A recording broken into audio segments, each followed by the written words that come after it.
Scott Burnside, ESPN.com, alongside Scott Powers of ESPNChicago.com and Katie Strang. Katie, let's start with you. How nice was it for Troy Brouwer to score the winning goal in the 2015 Winter Classic with 12.9 seconds left in regulation? His dad in attendance.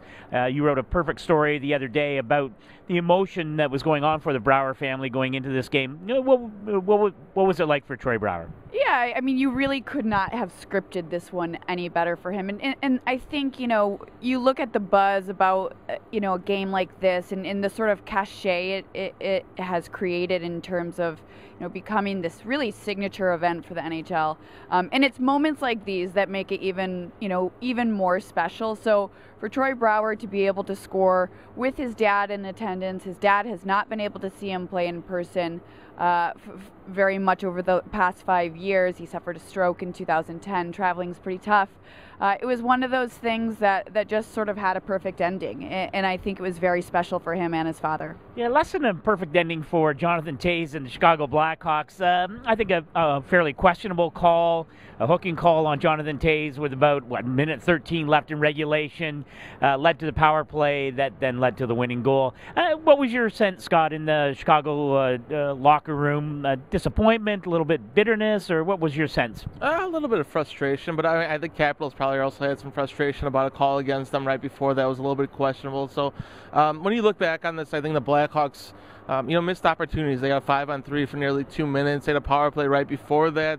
Some opportunities they just couldn't put away. When you look, and going back to the first period, the last 4 games, they've given up 9 first-period goals. And, when you go behind like that, it's hard to come back. For me, one of the ongoing storylines going into this, of course, was what was the buzz around this Winter Classic? Was this matchup sexy enough? Was Nationals Park going to be, in a suitable location given the iconic locations that we've had the Winter Classic at before? Fenway Park, Wrigley Field. Is there any doubt that this is still a pretty special day, though? I think about the fans streaming in here, filling every seat, and the flyover before the game, and the players skating out of the faux Capitol building. Have we beaten the buzz thing to death on this, Katie?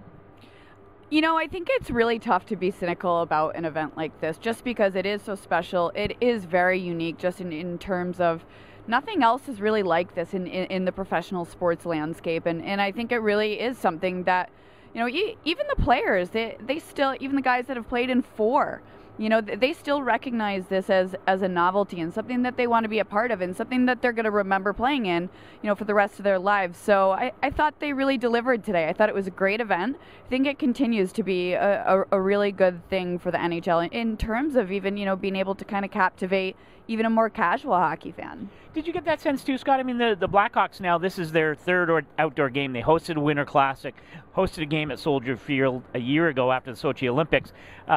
Even in spite of the loss and disappointment there, do you get the sense from the Blackhawks that that they were part of something memorable and special here? No, certainly. I think the difference is when you look at the outsiders, the people that aren't, when you look at an outdoor game like this from the outside, even from, Chicago's perspective, being their fans, that sometimes it doesn't have the buzz. But when you're here, when you're around this place, when, these people are buzzing, it's obviously a huge deal, and especially for the players. Playing outdoors anywhere it's a big deal, and especially when the NHL does it so good. Well, I'll tell you this. There's never a lack of buzz when I'm with you two. And on that note, we will bring to an end our coverage of the 2015 Winter Classic from Nationals Park in Washington, D.C. For Scott Powers and Katie Strang, I'm Scott Burnside.